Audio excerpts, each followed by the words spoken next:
김창옥님은 소통 전문가로 활발하게 활동하던 분인데 갑자기 안타까운 소식이 전해졌습니다. 함께 임상심리를 공부했던 분과 차를 마시며 알츠하이머에 대한 이야기를 나누고 돌아와 이분의 사주를 열어봅니다.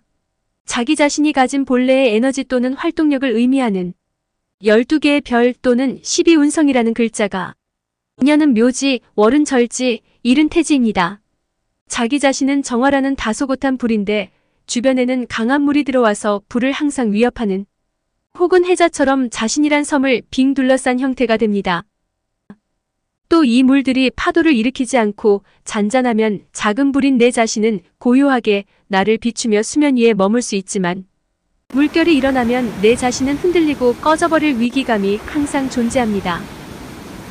앞서 언급한 개그맨 김병만 씨 사주에서 느꼈듯이 이분 역시 전심전력을 다하며 살아왔을 것입니다. 사주에 가득한 수 기운이 물결을 일으킬 때마다 위기감이 살아나고 안정에 대한 간절함과 동시에 그 불안을 헤쳐나가기 위해서 스스로를 격려하고 일으켜 세우는 일을 수없이 반복했을 것입니다.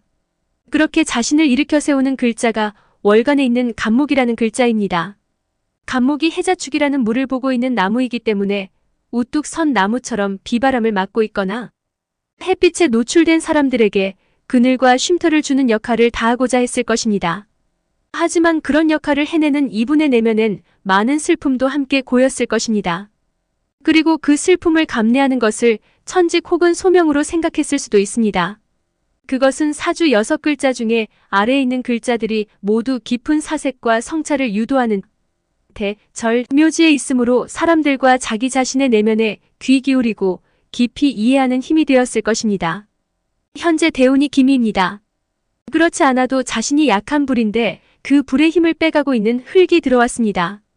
기미라는 흙이 와서 넘실대는 물을 막아줘서 좋을 것 같은데 물의 양이 워낙 많아서 작은 흙으로는 막아지지가 않고 오히려 물만 탁해져 버린 상황이 되었다고 봅니다.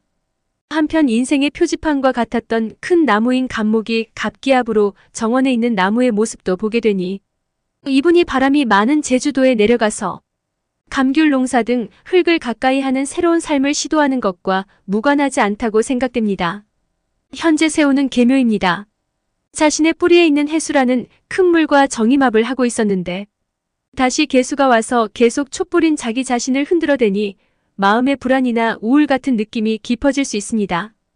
본래도 이렇게 나를 압박하는 관성과 은밀하게 합이 일어나는 사주는 목표 지향적이면서도 공황장애와 같은 상황에 맞닥뜨리기 용이합니다. 그런데 다시 운에서 자신을 위협하는 물을 만나니 매우 편안하지 않은 마음 상태가 됩니다. 아래 글자로 온 묘목 역시 강한 힘을 가지고 솟구치며 흔들리는 마음의 조각이 되기 쉽습니다. 매우 산만하고 안정되기 힘든 혼잡하는 형태의 에너지가 정화라는 작은 불인 나를 둘러싸는 시기가 됩니다. 그러나 무엇보다도 사주와 건강에 대해서 조금이라도 알고 계신 분이라면 이분의 심포 또는 심장에 해당하는 화 기운이 물 위에서 얼마나 위태로운지 단번에 아실 수 있을 겁니다. 심포는 기억력과 직결되고 심장 역시 우리의 마음, 정신, 의지를 주관하는 장부이니 위태롭기만 합니다. 내년은 조금은 좋아지지만 한편으론 예민하고 짜증스러움 같은 정서적인 반응에 자주 노출되기 쉽습니다. 세운상으로는 알츠하이머 진단을 받더라도 거의 진행이 되지 않고 현상 유지가 가능합니다. 대운이 바뀌어도 적극적으로 대처하고 훈련하면 급격하게 나빠지지는 않습니다.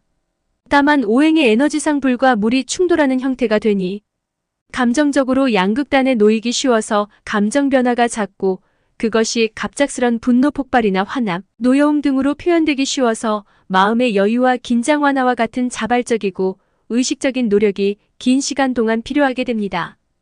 이분의 유쾌한 강의를 들으면서 깊은 통찰과 많은 위로를 내어주는 큰 나무를 떠올린 분들이 많습니다.